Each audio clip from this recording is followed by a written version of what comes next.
We pledge to say it like it really is. With dignity and respect. Committed to free speech and common sense. Upbeat and entertaining. Straight talking and direct. We may agitate each other and you. Heartfelt and passionate. Thought-provoking, provocative and controversial. Fearless and truthful.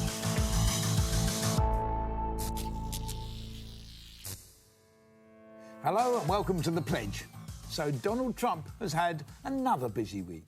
As well as being named Times Person of the Year and tweeting that he doesn't like Alec Baldwin's impressions of him, he also went to a heroes and villains party. Here's his campaign manager dressed as Superwoman, and here's Donald Trump dressed as Donald Trump.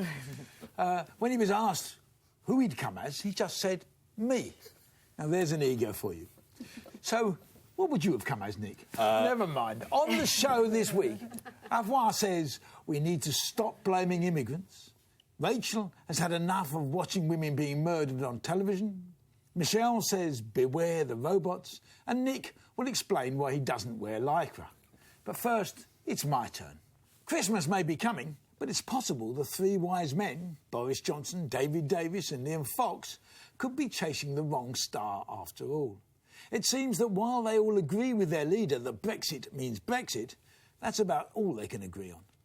And they're in danger of losing their way to the promised land. In years to come, it might well be seen that last week's sensational by-election result in Richmond, when the Liberal Democrat candidate overturned a massive Tory majority, was a turning point in the battle over Brexit. Add that to the likely decision that the Supreme Court will say that only Parliament can trigger Article 50, and suddenly the Remainers have hope. I think a second referendum on the terms of our exit could even become a reality. And before you get hot under the collar, Nick, I'd like to quote another wise man. Before the referendum, Nigel Farage said, when he thought he was going to lose, in a 52-48 referendum, this would be unfinished business by a long way. Touché, Nigel. I agree with you entirely.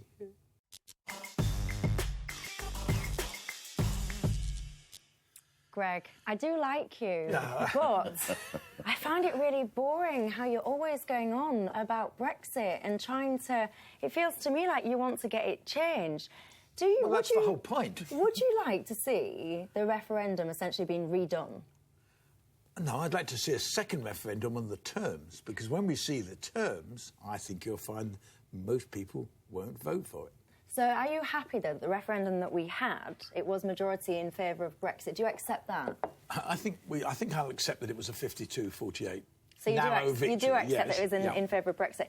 I just struggle with all of this. So when we're talking about second referendums, obviously we had that vote yesterday where the MPs voted overwhelmingly in favour, actually, of the timetable that's been discussed. And I know what you're saying about people talking about terms, but how would a second referendum work? Explain it to me. Well, at some stage, we're going to have to know what Brexit actually means. And we don't know yet. We have no idea. And all sorts of people have got all sorts of different ideas, including the people who supported Brexit. Now, when it comes down to seeing the reality, that's when we should say, OK, now, do we want to do it or don't we?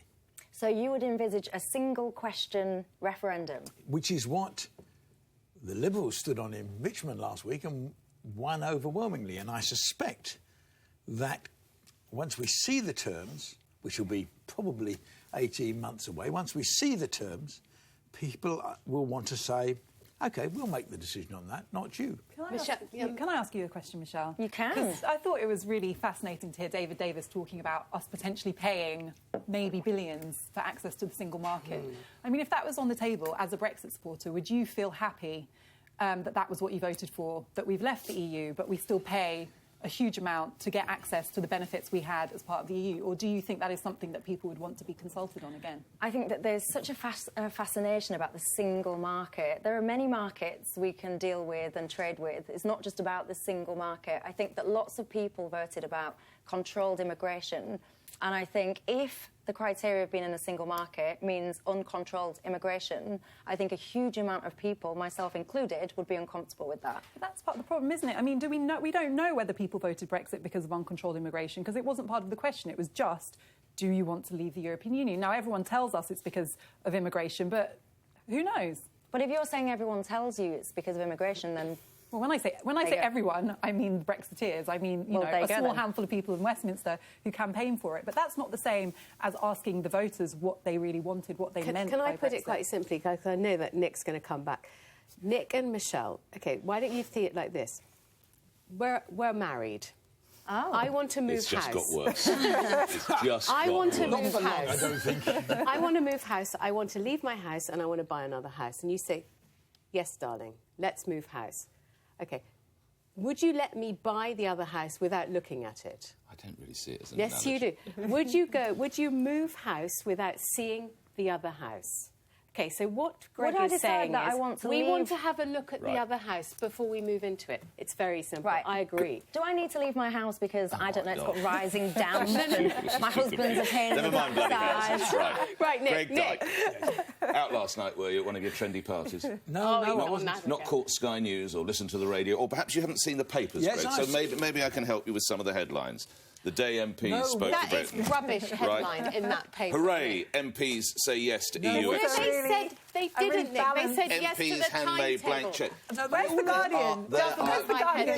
there- We do not I've run this got it. show by Daily Mail there headline. are 11 people, even older than you, sat in a room at Whitehall at the moment. God knows why, deliberating on something that they'll finally tell us about in January. It's irrelevant. Even Lady Neuberger, the President of the Court, said it would, and these are her words, it would look pretty odd, close quotes, to the electorate, if that decision was the odds of the will of Parliament. The decision has been taken. And as for Richmond Park, finally, please, Richmond Park is not Britain. You think there's going to be a risk? Richmond Park is the most educated constituency in the whole of the country. More educational qualifications in Richmond Park than anywhere else in Britain. And also, other factors are in play. So Well, Richmond Park, the Lib I can Dems are not take you. coming I back. So suspect. educated people would not vote for Brexit. is Well, what we you know just that said. if you look at it... Oh, yes, because, of course, people who aren't educated, their votes... No, that is what you just said. You said that Richmond was the most educated borough in Britain, and they all voted Remain. Think of the implications of what you because said. what I'm saying is you can't, therefore, base the entire country on Richmond Park. But, you know, just because you haven't got an A-level doesn't mean you can't vote. But you look, that's the trouble with you but lot. you You saw don't get it. But you saw a similar sort of 48-52, swing Nick. in Whitney. I mean, when the reality comes and says that's the choice, and this will be 18 months away, and that's why this is just politics, doesn't matter. 18 months time, when you say there's the choice, you can either stay or you've got to have this. I suspect the alternative will not be palatable to large chunks of Britain who don't mind, who voted against, but they voted out. She's just been... She's got the deal. Just do what she likes. She's got the deal saying, here is the process. Process isn't the reality. The reality is, what deal can you get? And are you honestly saying... So suppose we don't like this. We're going to have referendums indefinitely. No, I think there will be... I rather like the Liberals' proposals that actually say we go through this whole negotiation... That's a shock, isn't it? We go through the whole negotiation, and there's the alternative. Now choose. Let's face it, Theresa May has completely screwed this up. There is a scenario in which she could have handled it in such a way that it was transparent. We knew what was on the cards. We knew the timetable. I don't know if you do. She's you don't going play to cards end up like doing that, it like right? that. She's going to end up doing it that way, only fought at every level of the process. And it means, and don't forget, you know, when you say that Rachel's saying only the educated people voted Remain, No, it's it's not nonsense. true. It was It's not true. 48-52. Rachel wasn't saying that either, in her defence. But it was a divided vote. And Theresa May could have handled this in a way that people felt that they had some insight into what was going on. You can't do something as radical for the future of the country without keeping people informed. And if you don't, all that's going to happen is the same outcome, only with more... Just one line. You Remoaners are so dreary. You are so dreary, Jude. Well, I just don't understand how you can enter into a negotiation if you've already come out in advance and said, this is basically what I'm going to settle for and what I'm going to try and get. How is that a negotiation? You need to keep your cards close to your chest, surely. Let me just, to emphasise my point, let me just show what Mr Farage said at the time of the referendum. I tell you what's for certain, absolutely for certain, whoever wins this battle tonight, and just say we lost, marginally, we're going to win this war. I don't know what this result's going to be. I pray we win, and if we win, then Britain becomes an independent country again, and the European Union itself is finished. If we lose, all that would have happened is that process would have been delayed a bit. Now, that's why I object to your idea about Remoaners, because it was perfectly valid for those in favour of Brexit to say, look, if we lose and we lose narrowly, we're going to fight on. That's all the people who are in favour of Brexit, who are against Brexit, are doing exactly the same as what Farage said. But it has... Nick, can I just ask you something? OK, let's say the deal is something like... We're not buying a house again, are we? No. Because I still haven't worked that out. We're not moving together anyway after this. OK, we don't have proper control of our borders. We still pay billions in. We're not in the customs union. Whereas now we're not in Schengen. We're not in these. We've got basically win-win. Apart from control over our borders. What if we don't get full control of our borders and we carry on paying and we're out of the customs union? Is that something that you would want? I know this doesn't touch your world, apart from getting cheap gardeners, but we cannot have cities the size of Coventry arriving every year. We just haven't got room. No, and I think there you are have a people point. who cannot get their kids in schools, they cannot get treatment in A&E, they cannot get bloody jobs. I know none of you realise that, because none of you ever leave your leafy environs of London, with the exception of Jews, saying, if Theresa May handles this like a boardroom negotiation behind closed doors, all of that is possible, because we don't know what she's going to settle for. We don't know what she's going to agree. It's not what she settles for, it's what the other 27 settle for. That is why this can't just be something we just leave up to the government to go and handle behind closed doors and accept whatever the outcome is. I don't think any of you would agree with that. So why are you backing that as But you two are both business people. You don't go into a business deal saying you are. That's what I'm There was a piece on the television last night about the number of American banks that are looking to move out of their headquarters out of London, their European headquarters, because of Brexit. Now, when that reality comes, that actually it's going to be very expensive for this country to the Brexit. Notting Hill so that people might change their mind. And all I'm saying is, I think there will become I do genuinely believe we will have a second vote. And I think there's probably a majority in Parliament who will vote for a second vote. Even all right, now. well, there's the prospect of Notting Hill emptying. So it must be time to talk about immigration. It's another season, another major report on immigration. Louise Casey's predictable verdict is that Muslims, especially the Bangladeshi and Pakistani community, have failed to integrate, failed to learn English, promoted regressive values towards women, married, raised and educated their children separately. We know segregation is a reality in the UK. It's clear when you listen to these people in Oldham, one of the most segregated towns in Britain. You'd quite like this to stay as a mostly white area? I'll just say that about sounding racist, yeah. But, yeah, do you know, yeah, truthfully, I'm honest, yeah, of course I would. People are segregated, aren't they? By choice. But the fact is that the problems of integration are the result of government failure. Since mass immigration started after the Second World War, immigrants have been left alone to sink or swim. Instead of investing in communities experiencing high levels of immigration, providing the housing, school places, English language classes and community facilities that everyone needs, immigrant or not, people have been left to languish. Integration requires thoughtful policy, time and money.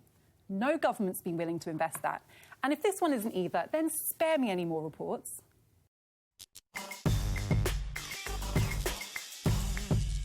The most compelling part, I thought, of the Casey report was that many people, not all, but a lot of them within the Muslim community, don't want to integrate. You think she's wrong? That's not what I took from her report.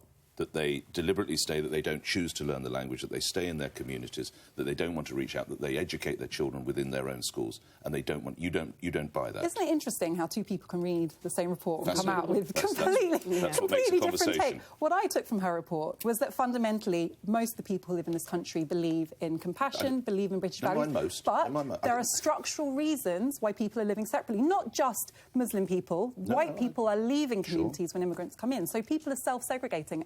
And I agree with you, that is happening, and she says that in her report very clearly. So you do agree that there is a small percentage who just don't want to integrate? Yes, of every background and ethnicity. Okay. You also talked about English lessons. Are you suggesting that we pay for those? Well, we used to. We've cut the amount we spend on English lessons by 40 million. Good. I would cut the whole lot. OK. You don't want immigrants to learn English? No. If I go and live in France, right, I don't expect the government to pay me to learn how to speak French. I've got to go and do it myself. Likewise, if I go and live anywhere else in the world. Why the hell should the people here who are already paying taxes to the absolute till they squeak, why should they suddenly pay more money? And I'll tell you what else I do. Understanding of the reason that immigrants have come to this country, and would you compare them all to you just getting up today and moving to France? Hold on. The clue is in my last name. You know, it was my dad who came to this country anyway, so it's not like, you know, a particularly British name if you think about it. When did you learn English? Have you learned English? Still struggling. Still trying, yeah. My grandparents, then my dad, had to learn. Nobody paid them. They went out and my grandfather ran a restaurant and learned English, and that's how it should be. All the people who came here, the great settlement of Jewish people when they came here, nobody gave them bloody free houses and language lessons and Christ knows what. They went and learnt the language themselves. And I would go further, before I get other people in the debate, I would go further. I live in a London borough, excuse me, where when I get a leaflet about recycling, it must be in about 15 different languages. And there's a bloody phone number if they haven't got the language. This is absurd. We're in England, we will speak English, then if you become part of this country, you speak English, you will see what benefits there are to be had. Sitting there and speaking Polish all day long, or sitting there and speaking whatever it might be, Urdu all day long, is not going to work. You know, there are several of us around this table who are the products, in one way or another, of immigration. I would have thought you, of all people, would understand that immigration in this country has happened for different reasons. Sure. You know, it hasn't just been upstarts moving... to seek new opportunities. Some of it, a lot of mass immigration was actually was controlled by the government. The government actually recruiting people to come to the country to do low-paid jobs, letting them live in poor areas where there was already high-density population, a lot of poverty, and those communities have stayed in those areas. And as a result, yes, many of them are segregated. But the point is, it wasn't an accident. You know, it wasn't random. It was completely predictable, and in some cases, it was orchestrated by the government. Now, instead of saying, right, this is how we make integration work. This is what other countries have done to allow immigrant communities to integrate and support that, and support the existing community as well. How was it orchestrated? How did the government orchestrate it? Do you need me to explain? Yeah, I do, yeah. Okay. Please, yeah. Treat me as a child. Okay. Yeah, go ahead. How did they orchestrate Easily it? done, Nick. How did they orchestrate After the Second World War, yeah. Britain was struggling to rebuild itself. You don't know. I know. Around the Commonwealth, recruiting people to do low-paid living jobs. in certain communities, because it's hardly surprising if I'm arriving here and I'm Asian, I'm probably going to go to Bradford, or I might go to Leicester, or I might go where I've got family or friends. When people from immigrant backgrounds, when people from Asia and the Caribbean and Africa came here, they tried to live in places where they were not invited, they were not welcome. They ended up living wherever they could. And do you know where those areas were? They were poor areas where they ended up paying higher rents because they were the only places they were able to live. Now, did the government intervene? Did the government resettle? Did the government provide extra housing? So now you want Asians and black people shipped to places they don't want to live? I'm explaining to you historically the reasons why immigrant communities live where they do. They went to industrial areas where there was demand for their labour. They stayed there. Nobody did anything to facilitate them living anywhere else. Nobody provided them with high-quality housing. No one helped the people who were already living there. I read what we have as a result. Case's report, and actually I'm not sure you disagree with most of it. No, I don't. I thought the analysis was rather good. I thought when it came to what do you do about this, if you want to do anything, I thought the solutions, OK, but they didn't actually change anything, which is the problem with so many policies. But I thought, I as a kid, I lived in outer London, on the borders of Hayes and Southall, at the time when Southall changed in 5 years from being a traditional white working class population to being an Asian population. And I lived in one of those streets, we moved away, but lived in one of those streets where actually people put together to try to stop Asians buying those houses in the street. And they didn't do that because of racism or anything like that. They did it because they were scared, because what had happened to Southall in a very short period of time, no one tried to explain. And what I thought Louise Casey captured was that in that period, and in the period since, sort of governments have done very little, really. They've done very little. They've probably done more for the migrant community, the community coming in, than they've actually done for the indigenous community, who needed some help and some support to say, look, this is what's happening, but this is OK. And they've done very little. And what she really says is different governments over a period of time have actually had a failure of policy. The trouble with the report is I don't think it tells me what policies would solve that. It skips over the really difficult issues like faith schools. It's always the elephant in the room. Faith schools, by their very nature, promote segregation. Now, voters like them. Church of England schools are extremely popular. But the reality is faith schools are a huge driver of social segregation. She acknowledges it, but she stops short of saying, she recommends an integration test. It's not a test, it's not an oath that we need, it's a complete restructuring or acknowledgement that we have all of these establishments that actually keep people separate. Now, I, like you, I think we agree on this. I think integration is not even optional. We can't have a sustainable future if we don't integrate, but there are reasons why people are keeping separate. It's not just because there are bigoted, regressive Muslims living in Oldham who don't want to talk to white people. It's much more complicated than that. And the problem is, I I think that her report, because it stops short of really addressing the root causes, can end up demonising some of those communities. And we've already had plenty of reports that do that, you know. So that's what I think that we need to look at. But it's not just the government responsibility to sort out integration and people coming together. There are a huge number of people that, to echo your point, they don't want to. And there are so many places, like if I think of where I'm from, there are various areas that I'm from Hull, obviously, I might have mentioned that before. There are various places that are completely unrecognisable. The shop fronts are often not in English, the people there are not speaking English, and people are intimidated. There are streets, and I'm thinking of a particular street that I would always have been in when I was a kid and I was growing up. My mates would have been there, we would have just played out there. No, where would I go there now? It's completely changed as an area. And for example, I used to work in India. I've done a lot of work in India. When I go to India, I don't wander around and say, excuse me, you know, can you accommodate me, please, my way of living, my language? If I want to get on... The British government did do that for several hundred years in India, to be fair. I'm not talking about government. I'm talking about me as an individual that chooses to go somewhere and wants to get the best from that culture and that place that I live and wants to be a part of that community.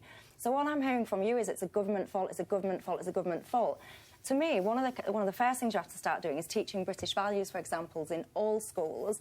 I don't care what religion it is. British values should be taught to each and every child, and English should be mandated in each and every school, irrelevant of faith. I mean, just quickly, because you mentioned India, that is an example where British people went and maintained a very British way of life and only mixed with each other for several hundred years. So yeah, but you're going so back in. I'm talking about but just on schools. Today. I mean, I agree on schools. Just look at this. We've got a clip from some school children, which makes the point about, I think, how important schools are. We just hardly see any white people at like our home, but in school it's like different religions, different like people speaking differently. You know, to me, integration is not rocket science. We know how to achieve it. Other countries have achieved it. One way is through schools. If we integrate children, then we won't have a future where there are streets in Hull that you feel are part of another country, you know, and that's all we need to do. The government's failed to do basic things. Face stores are a big problem. They don't fund communities where immigrants are coming in to support the existing community. They're not collecting data. Basic things. And instead of actually acknowledging this, we're just talking more about how immigrants want to just keep to themselves and say, great. And it's not because I think by political correctness we shouldn't say certain things, because I know what you're thinking, Nick, you know. It's not that at all. It's just that I don't think we're ever going to solve the problem unless we actually get to the root Nick, of it. I mean, in the Casey report... I mean, of which he's got an entire copy printed out. Yeah, I have. It was signed, actually. But she quotes all Bs, Blackburn, Burnley, Birmingham, Bradford, where there are wards with over 70% Muslim populations. Now, if you don't think that's healthy, which I don't in a society, I think you've got only government can do something about that. The market won't do anything about it. This is what's happened. What would you do? What would I do now? Well, I just told you what how about that, I don't know. But what I would ensure is that everybody learnt the language, and they sorted it out themselves. And as I said before, when you go to hospital, and I find it truly extraordinary, and there's signs in God knows how many languages. No, they're not. There are signs in English. But my daughter... everyone to learn the language, but you don't think there should be any funding for English? No, they shouldn't. They pay it for themselves. But my daughter has just gone to Sweden as an academic. Right. And Sweden pays for everybody who comes to this country. What Sweden want to do. And I think that's not big money. It's not big money, and it's money, and it's something we should do. I don't think that overcomes the problem, because I think you've still got parts of these populations who don't want to learn English. And so the debate will rumble on, and you can flick through your printouts some more if you like. I think we've been distracted because we hear headline after headline about migrants taking our jobs, and all along we've overlooked the real threat to our jobs and industries: robots. The Governor of the Bank of England, Mark Carney, said this week that robots will put 15 million Brits out of work in the coming years. That's almost half of the current working population. He predicts entire careers will be wiped out as computing gets more advanced and more jobs are automated. I could not agree with him more. We are on the cusp of a national crisis, and we are burying our heads in the sand. I love technology and disruptive business, but beware. The fourth industrial revolution is upon us, and it will brutally destroy jobs, livelihoods and economies in its wake if we are not prepared. The future is happening around us, and we must rise to the challenge to meet it and seek opportunity in this change.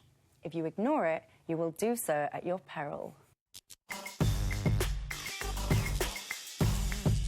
say this slowly so I know it's true. I agree with you, Michelle. Whoa, take a lie down. I completely agree with you. I also agree, that we are getting distracted because this is actually an existential crisis that's facing us. And the thing that I think really worries me, I actually interviewed a minister from the Department for Business Innovation and Skills about this last year. I asked, what is your strategy for equipping the labour force to cope with automation? And he looked at me completely blankly. I mean, genuinely, there is none. There's a strategy for promoting driverless car technology because they think that's good for the economy. There's a strategy for teaching 5-year-olds how to code, which is great. But when you talk about actually fundamentally reskilling the economy so that people will have jobs, they're not doing anything, and it's to me, that is a massive betrayal of voters' trust because these are long-term issues that we're not voting for in every election, but we're assuming that the people that run the country have this in hand. But my question for you, Michelle, is because some of the experts I've spoken to about this say, well, they foresee a future where there'll be more leisure. There'll be more leisure time. A lot of the jobs that humans do will not be done by humans. And the question that always makes me ask is, well, what will people live on? So given that we don't have a particularly equal redistribution of wealth in society at the moment, would you favour something that would see everybody get an income, even if they are spending You're their time referring in to leisure? something called the Universal Basic Income, and I think it was Switzerland that did a referendum fairly recently on that, and lots of people dressed up as robots and was really kind of anti-automation. But that, the basic income got rejected, and I've always dismissed it. So basic income, basically what it means is every single citizen will get paid, will get some money. Yeah, the same. Apart from the disabled who might get a little bit more. No, every single person will get paid the same. This It is would the problem with basically, it, yeah. it would basically get rid of the welfare state, if you would. You can still work, and anything that you would earn would be over and above that, but everyone would get the same. I've always dismissed that as a bit of a ridiculous idea, but the more I've thought about it, the more I start to think, what will humans actually do? What will they work as? Like, Nick, you're looking at me as if I'm stark raving bonkers mad.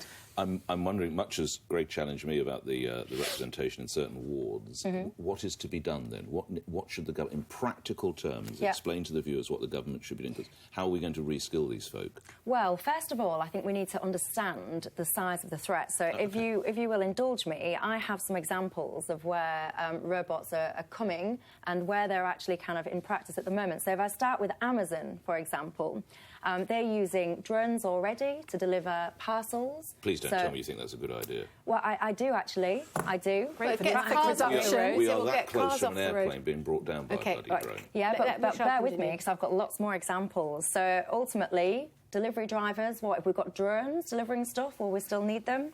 Taxis, driverless taxis in Singapore can be hailed by your smartphone. You've got this creature, Nadine, she's called. She meets and greets people in universities in Singapore. You've got Da Vinci, which is a surgical system that's already doing keyhole surgery. We've got a robot chef. There's a company that's already developing these robots to do the cooking. You've got robot bars, so you can actually be mixing drinks. This is happening right now on cruise ships. You've got this robot, which is called the Swagbot, and it's basically herding cattle and sheep. And then finally, you've got the sex robot. Feast your eyes on that. I don't know whose job that's going to take, but nonetheless, that industry is booming. So my point is, we cannot underestimate what's going to happen. And to your question, what can we do about this? Point number one, acknowledge that this is upon us. That is the key thing, because until people actually truly see this for what it is, which is, to me, it's the fourth industrial revolution, it will be huge. Point one, accept it. Point two, we need to start rethinking, what does the world of work look like? We need to be thinking about education. What does education look like? Join businesses up, start-ups, entrepreneurs. But isn't the problem... I mean, I quite like the idea of the universal basic income, Do you? because I don't think everyone will have jobs. But the problem is, over the years, we've stigmatised people who don't work. We've actually said, look, you're not contributing to society. There's, I mean, in the poorer communities, deep hostility towards people who don't work until you get to things like Benefit Street and Whole Street. But that's because of the value we place on work. It is. So in the future, how do you change that basic value system and says, actually, we don't need all these people, but everybody's got to live, everybody's got to have some money, everyone's got to have it's a class thing as well, because, you know, the first jobs to get automated have been in manufacturing. Yes. But in the future, it's going to be lawyers, accountants, service industry, you know, so... I shan't be crying for the lawyers. I had a feeling you would say that. I'm sure there are estate agent I think many people already. think my column is written by a robot, but could you replace... People think it would be better. Much better robot. Yeah. But could we be... Listen, I mean, there are 64,000 journalists. I don't know how many TV presenters. Obviously, they couldn't replace us on the pledge with robots. No. Well, but I think I think it's rather exciting. Well, I quite like the idea that you don't have. Look, and I just bring you back. No, wait. It would be hard to automate, Nick. To be fair, it would be driverless to create a code. Your view, which was that the politicians of today should be considering this. Actually, politicians live on terribly short-term horizons. Someone in government, but it won't be the politician. Someone in the structure of government will be looking at this, but it won't be the politician, because the politician lives for 5 years. You all talk all the time, Afua and Greg, as if we don't live in a market economy where companies have to look forward, not government, to work out what children as yet unborn are going to be doing. Do you know what they're doing already when they realise that our school leavers don't have the skills they need? They recruit from abroad, and that's why we have more immigration. You know, if we don't have government policy making sure that children in our schools are getting the right skills, we will continue to have to recruit those skills from abroad. And what will that mean for people training leaving school here? To make sure that they'll do what's cheaper in a market up to speed with the latest technology. They'll do whatever is cheaper in a market economy. Before you all sign up to this mad robot world, I have to tell you about 3 restaurants in a southern Chinese city who've been forced to fire all of their robot staff after their incompetence began costing them money. We can see a picture of them now. 2 of the restaurants have now closed completely, so all of the people have lost their jobs after discovering waiters could not perform simple tasks like taking orders, pouring drinks and carrying soup. I think I've been to that restaurant. But it's difficult to see how, if you look at the cruise ship example that you gave, or even the thing herding sheep, unless, obviously we're going to have engineers, I get that, so that men and women can fix them. What else? How else are we going to skill up for it? What are we going to do? I just don't say, you see, we've got to skill up. We need to skill up. The great thing is that robots don't need wages. So we are all going to sit on our arses watching daytime telly while we invest all the money in robots. So we have full-time leisure, which I think is a disaster, by the way, especially as we are now being told by the health, whatever it is, that we should all work into our 80s. What are we actually going to be doing? If you were a robot, I could flick the off button and say, it's me next. So put on your helmets and bicycle clips and prepare to be run off the road.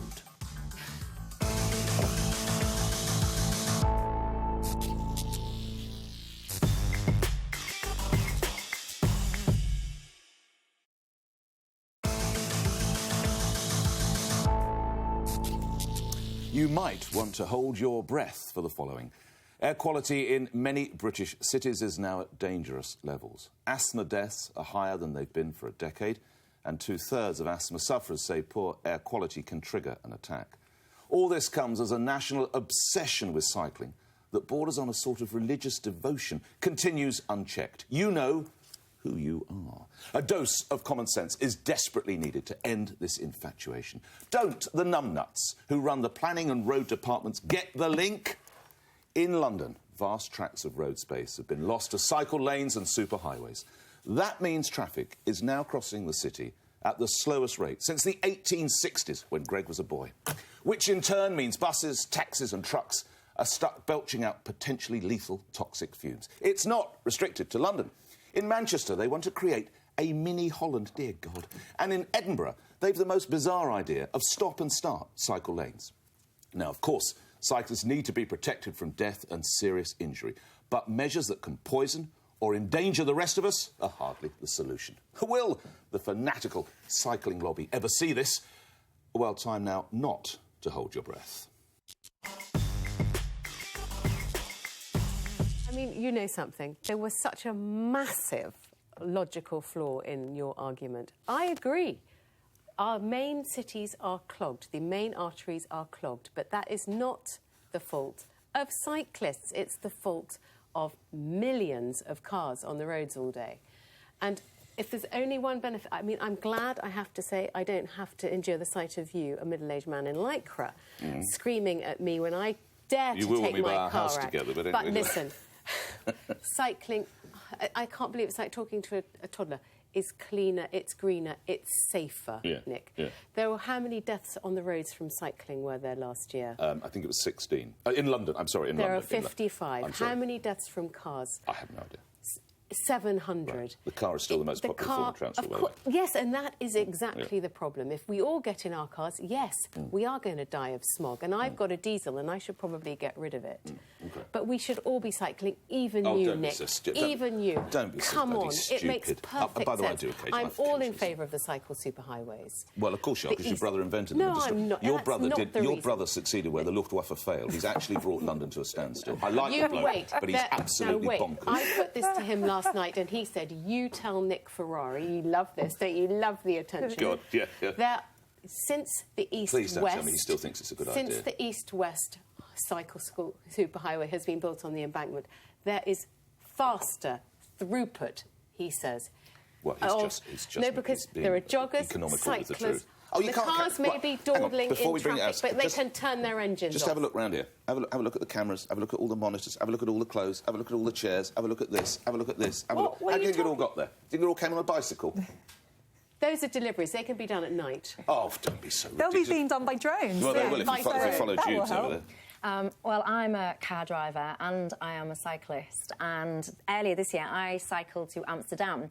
And it was fantastic. We went Bruges, Ghent, Antwerp, you name it, and we did it all pretty much in cycle lanes. There was only a small portion of my journey that I was on an actual road, and it was brilliant. I had a speaker in my bike, and it was excellent, and it was lovely, and it was safe. Just get I like cycle superhighways for those reasons. It makes life as a cyclist easier. Now, where I think we've got the balance wrong, to your point, is I do feel that there is too much congestion because you've taken up the road space, you've stuck cycle superhighways in, which I use, but when I am in my car, I am deeply frustrated by the traffic management systems, aka the traffic lights, because what they haven't seemed to do is have reflected the new changes on the roads. So the traffic flow is appallingly bad in some places because one car gets through or two cars. So keep the superhighways, but make sure that you are supplementing that with proper traffic management, would be my view. I'll take that. I cycle a bit, and I was cycling. Some woman shouted at me and told me I was the oldest lycra lout you've ever seen. A lycra lout? A lycra lout. Well, I was cycling on a railway platform where I suspect you're not supposed to cycle, myself and some others.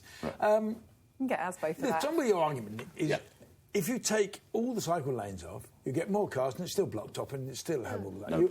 If you want to do something about the quality of the air, then you've actually that's the important thing. Yeah, I agree with you. And cities across the land. Ban diesels. We're in a low emission zone here. But the real trouble is, it's very difficult to stand up and say...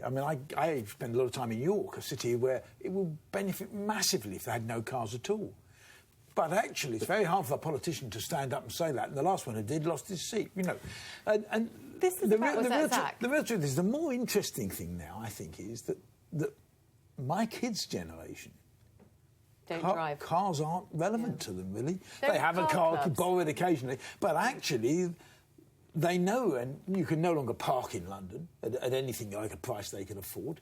There's good bus services, there's good rail services, there's good tube services, and they use those in a way that my generation, and probably yours, getting your car was, I'm a bloke now. This is turning a little bit, and I just want to say, I'm not just solely tackling cycling for the sake of it. It is the air quality that's driving it. Sure. And having vehicles backed up in Manchester or Leicester where there's going to be a scheme, or Bristol where there's going to be a scheme. How many times we have to say this, London, Nick? which is a city I know well, where your brother was criminally insane, is instead of going down the main roads, and I won't bore everybody outside London, but there's a road called the Embankment, he should have woven them all up in the side streets. But he couldn't do it because the boroughs wouldn't let him. He could only get TfL roads, Transport for London roads. Was he criminally insane before Brexit or after? You started now. It's a vicious, for want of a better word, vicious cycle, because, not intended. The thing is, right, if we had more cycle lanes, more people would cycle, there'd be fewer cars on the roads, and the congestion you're speaking of would improve. The problem at the moment is we're kind of caught in a log where there are lots of people cycling. I'm one of them. I cycle. Life-changing for me. It's a way of getting where I need to get to without getting stuck in traffic. I get my exercise, I get my heart rate up, I feel good, I get to see the sky, it helps with my mental health. It's brilliant. But it's still dangerous. 100 people are dying on the road from bikes, 3,000 injured. It's much safer than driving, but it's still dangerous. That puts a lot of people off. So the point of Sadiq Khan, the Mayor of London, saying he wants to invest more in cycling, it just makes perfect sense to me. If you get more people cycling, you tip the balance. There'll be fewer cars getting congested in those hotspots. There'll be more people being healthy and active on bikes, and everyone will be better. Do you think people drive in London or Manchester? Do you think they drive their cars for pleasure? You don't honestly think they drive because they very well have to? There are a number of reasons. There are deliveries, which actually the evidence is a lot of congestion now is from online deliveries, which, you know, that's a separate issue. And I actually genuinely think drones will make a difference to that.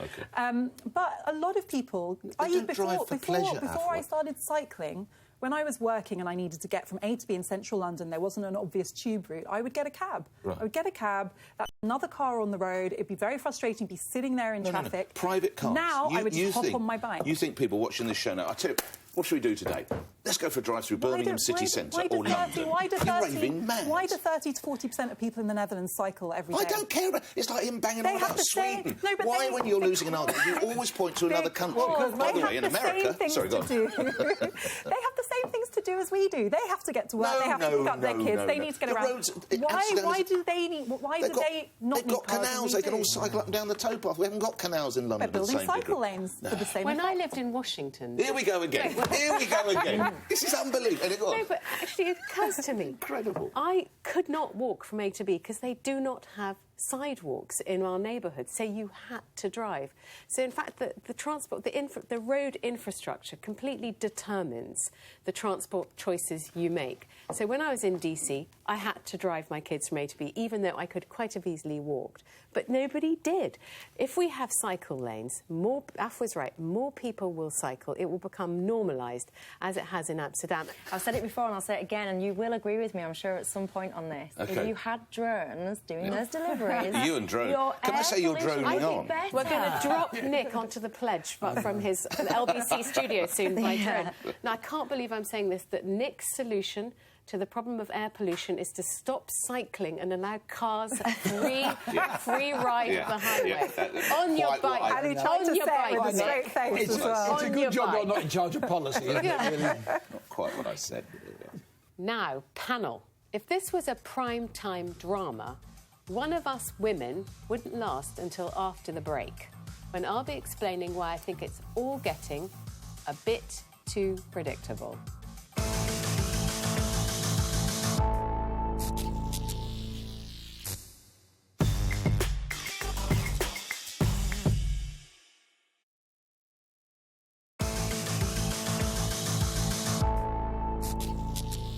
It's murder out there. I mean on telly, and I mean for women. The fall, the killing, Rillington Place, and the missing. Has there been a crime drama of late that hasn't featured a parade of violated and mutilated, bloody young female corpses? As a novelist myself, I do know there's a difference between truth and fiction. All too often, women exist in such dramas, if they do at all, only to be killed off by men. I'm uncomfortable with the camera's focus on women as helpless victims and men as predatory abusers. I say it's high time we stopped glamorising this violation of females and serving it up as entertainment. It licenses degradation and it entrenches awful stereotypes. British television shows some of the best drama in the world, but we can do better than this when it comes to the representation and portrayal of women.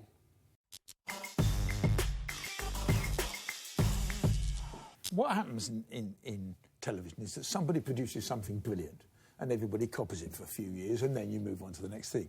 I think this started... I think what you're talking about started with The Killing, which I think was one of the great pieces of television of recent years.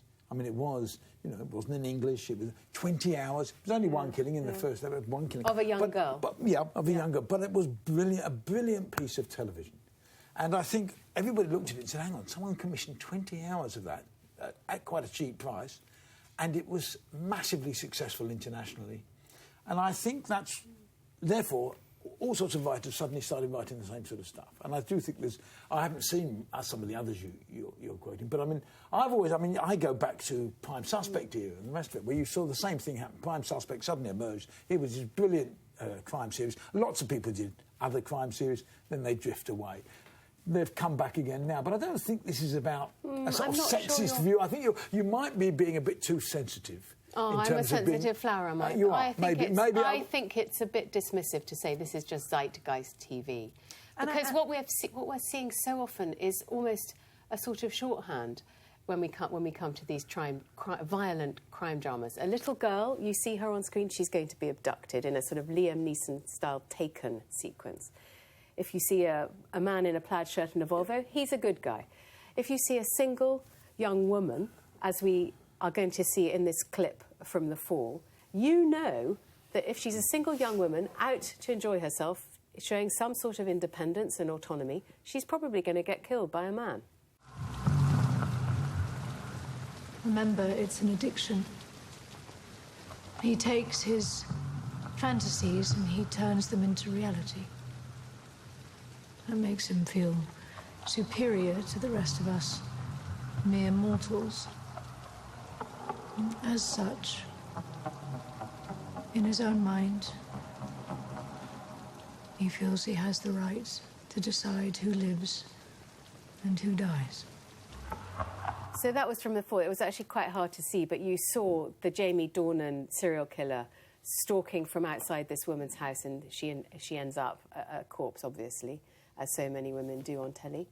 And that was interesting. You heard Gillian Anderson, who plays Stella Gibson, who is the detective who nails the serial killer, saying it turns fantasy into reality. And that is my problem with this, which is for many people, if they see this so often on screen, it's going to be a bit like a computer game. And people who go out and kill people in American schools with submachine guns, they will copy this. It's a sort of learned behaviour. You're telling me that the people running around America with submachine guns because of what they just saw on the telly? No, because they play video games where they practice shooting people down. That's what you said. But so what you are saying is we're going to have a rash of serial killers. I'm not ruling it out. It is a normalisation. I think I agree with what Greg said. The killing was very successful. People copied it, but it does go back longer than that. I mean, I remember The Girl with the Dragon series. I hadn't read it. Everyone was talking about it. When I finally read it and then the films were made, I couldn't believe that what it was essentially about was this kind of, murder and sexual abuse of young women, basically. That was what the whole thing was about. And for some reason, that is something that people are so fascinated by. And I think what's happened, what's made it more sophisticated and dressed it up, is that we often have these strong female characters on the detective side. And Gillian Anderson, who obviously plays the detective in The Fall, has said something quite interesting about it. She's defended it, and she said, it's unfounded, it's not gratuitous in any way. Rather, it points to the fact that there is still so much violence against women in the world. There are so many other series that are drastically more violent and gratuitous than ours, but they get less attention for it because it's in the context of, say, vampirism. Ours is so real and its characters so recognisable that it gets under the skin. And I can see where she's coming from, but I agree with you, Rachel. I think it doesn't address the root causes. Why do people find it entertaining to watch these really horrific scenes of rape and murder? And I do think it is Can I be honest? And I'm going to get myself in trouble here from probably all the girls that are watching this, and at the risk of being anti-female, I've never seen a single show that you've mentioned, but I've just made a note of that one when it was on. I'm going to watch it. Well done. Yeah, but it's titillating. I'm not saying it's not titillating, but I think there's a problem in just having this. When I watch movies or television, I want them to be. I will only really watch psychological thrillers. That's my kind of movie genre. I want them to be gritty. I want them to be gruesome. I don't just want to see women getting murdered. Obviously, that would be strange. But I'm addicted to The Blacklist, where one of the key characters on that is a woman.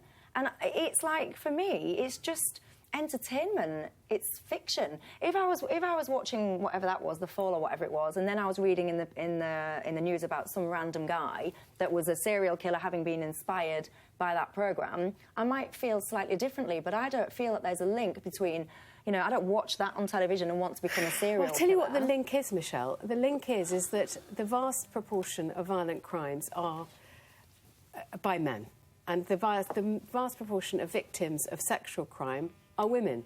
And what we are seeing is this served up as entertainment, and I think that is problematic. And I think Michelle is the one who's we're going to lose Michelle after the end of this, aren't we? You voted yourself out. I'll tell you what I do have a problem with. I've read in something in here, which is The Last Tango in Paris. I've never watched it, never heard of it, I'll be honest. And when I'm reading about this, it's talking about that there was a rape scene in the movie that actually was partly real, that the lady didn't know, the actor didn't know. That was the Maria Schneider, aged 19.